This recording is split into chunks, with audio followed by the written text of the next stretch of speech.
continuer, vous allez voir que ce qu'on va faire, ça va être assez répétitif, donc je vais peut-être faire un ou deux exemples et puis après accélérer la manœuvre. En fait, on va rajouter déjà tous les boutons qui y a autour de l'appareil, et puis tous les petites entrées de périphériques, l'entrée casque, l'entrée en fait, l'entrée pour le chargeur, le connecteur USB, tout ça. Et puis les petits haut-parleurs pour le son. Bref, vous allez voir, tout ça, c'est à peu près à chaque fois la même technique.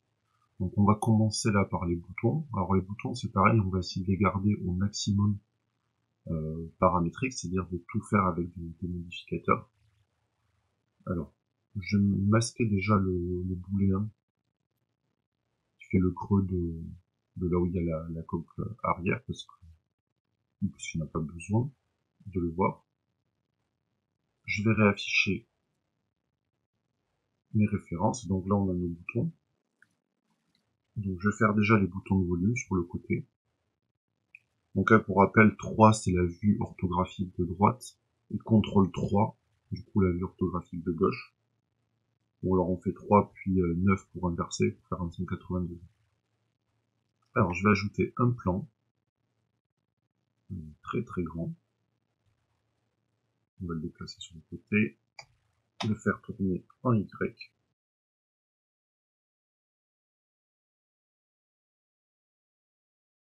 Voilà, donc vous le mettez à la bonne taille. Et ensuite on n'oublie pas d'appliquer, moi je l'ai fait en mode objet, donc il faut pas oublier d'appliquer l'échelle. Non, je l'ai fait en mode édition, autant pour moi. Du coup, vu que je l'ai fait en mode édition, il faut que je replace mon origine. Voilà, si jamais vous l'avez fait en mode objet, faites CTRL A et Apply Scale pour appliquer la ligne d'échelle. Voilà, donc je vais replacer mon bouton au bon endroit. Voilà, on va lui ajouter un modificateur bevel. Et seulement sur les points, puisque notre plan est composé de 4 points, donc on n'a pas besoin de plus. Ou alors par défaut, à chaque fois c'est 100 mm, ça fait 10 cm de biseau, donc c'est un peu trop. Là, même 1, ça fait beaucoup. Bon, quoi que ça passe bien. 1 mm. Du coup, 1 mm, un offset et 4 segments pour faire l'arrondi. Et là, il n'y a pas besoin de plus, je pense. Donc, les boutons sont plats. Donc, ensuite, ce qu'on va faire, c'est juste ajouter un modificateur Solidify pour leur donner l'épaisseur. On va les faire aller dans l'autre sens. Là, c'est pareil, il n'y a pas besoin que ce soit trop large. Alors, je vais masquer les références. Ah, il y a un décalage par rapport aux deux rendus. Si je mets juste la vue du dessus, oui, les boutons sont pas positionnés pareil en fonction de la vue de droite et de la vue du dessus, c'est bizarre. Un œil de gauche plutôt. Bon, en soi, c'est pas très grave, on s'en fiche. Allez, on va pas perdre du temps avec ça. Voilà, juste ce que je vais faire, c'est faire un shade smooth pour lisser l'arrondi du bevel. Et comme d'hab, on va dans le normal, on fait auto smooth. On va aller au-delà de 30 degrés cette fois. Là, là, on a un petit problème d'ombrage. Je pense que c'est dû au fait que le bevel est trop fort. Donc, je mets 0.5. Et donc ensuite, on va faire le deuxième bouton. Et le deuxième bouton, on pourrait dupliquer celui-là pour faire l'autre bouton. Et voilà, étant donné que là, j'ai pas l'intention d'animer l'appui des boutons. Et quand bien même on voudrait faire un doigt qui plie, je pense que ça se ferait à peine le déplacement du bouton tellement ils sont peu épais. Donc on va utiliser un modificateur Array. Le modificateur Array permet de dupliquer plusieurs fois l'objet. Donc là, on voit qu'il le duplique ici sous les paramètres relatifs offset. Il le duplique sur l'axe X, donc on a X, Y, Z. Et moi, je veux qu'il soit dupliqué sur l'axe Y. Voilà.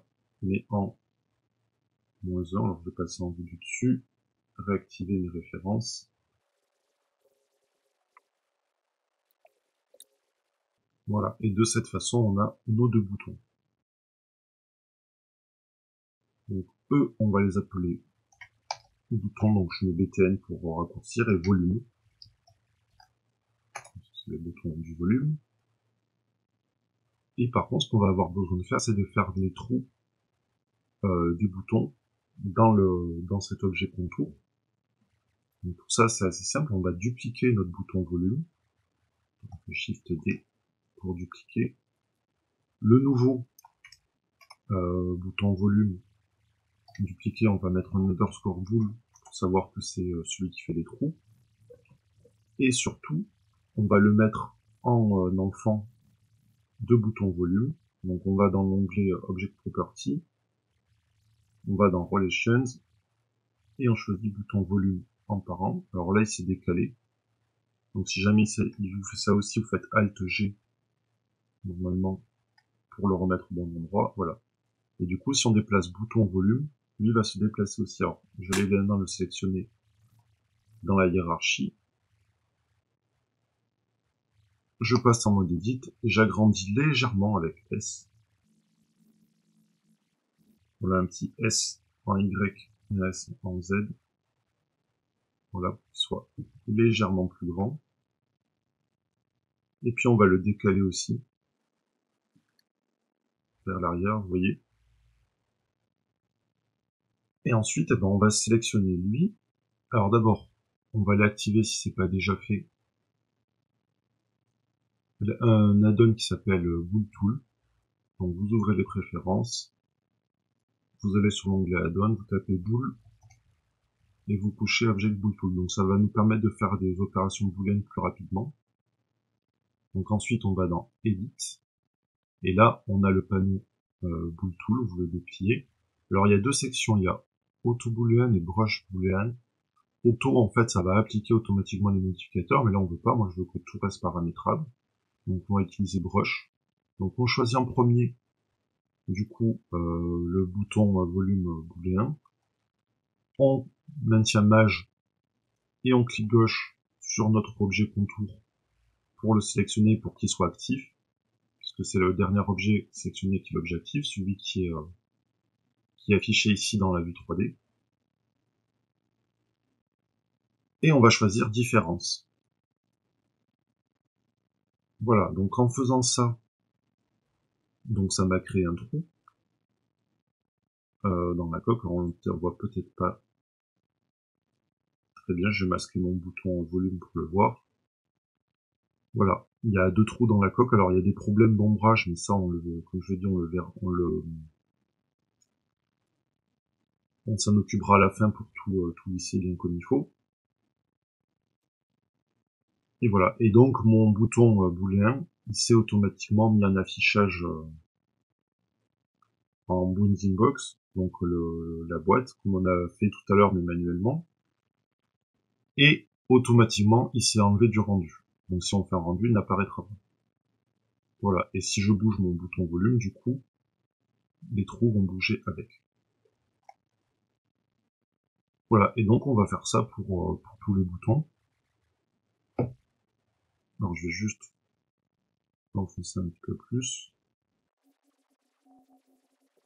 Voilà, donc je vais accélérer un peu pour faire le bouton d'en face. Donc là, ce que je vais faire, c'est juste faire sélectionner les deux. Voilà, donc je sélectionne bouton volume et bouton volume bool.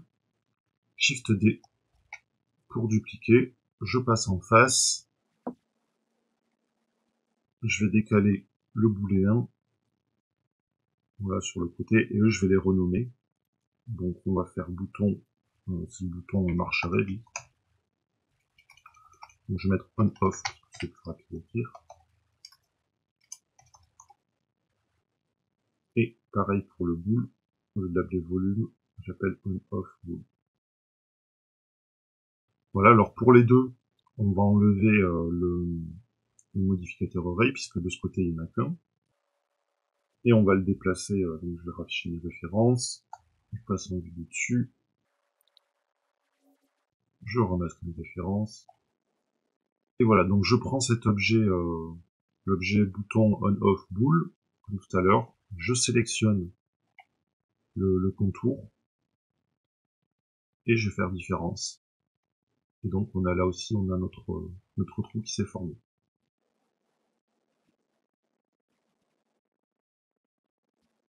Alors on va maintenant faire le bouton central, donc je vais essayer d'accélérer un peu parce que c'est à chaque fois la même technique. Alors je vais rafficher les références. Je vais ajouter un plan. Voilà, trop grand. Alors ce que je vais faire aussi, c'est que je vais ajouter un raccourci pour pouvoir changer l'affichage. Comme j'ai besoin de garder mes textures affichées, mais que je veux des fois, parfois passer de certains objets en fil de fer ou autre, ce que je vais faire, c'est que je vais aller dans Viewport, dans l'onglet ici Object Properties. On va aller dans Viewport Display, et là dans Display As, au lieu à chaque fois de venir changer ici, que ça prend un peu de temps, on va faire un raccourci. Donc je vais faire clic droit dessus. Alors je l'avais déjà fait, mais je vais le faire de début. Donc on fait clic droit, Assign Shortcut. Je vais utiliser le petit 2, celui qui est au-dessus de la touche Tab. Voilà. Et maintenant, dans la vue 3D, quand je tape sur le petit 2, je peux changer. Donc là, je me mets en wire. Là, on applique l'échelle.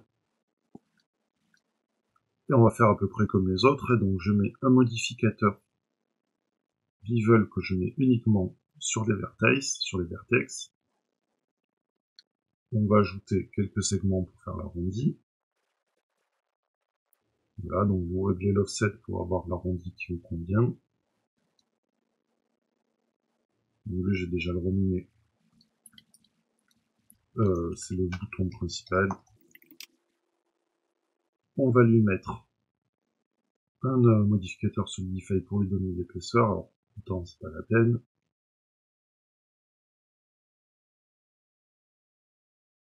Alors lui, je vais le dupliquer 2 fois. Donc une première fois, donc je fais Shift D. Et je vais le monter un petit peu. Lui, il va nous servir à faire le trou au centre du bouton. Enfin, le petit creux. Donc je passe en mode Edit, S, Y, pour le réduire. Et S, X. Non, si on fait les deux, si on fait juste S, ça va se réduire uniformément et ça va, comme c'est très large, ça va pas faire bien dessus, donc autant faire directement une vue après, un axe après l'autre. Alors, petit 2, je vais tout mettre en solide, là, vous pouvez voir. Dans mon textured, j'ai masqué une référence. Je sélectionne celui qui va servir de booléen.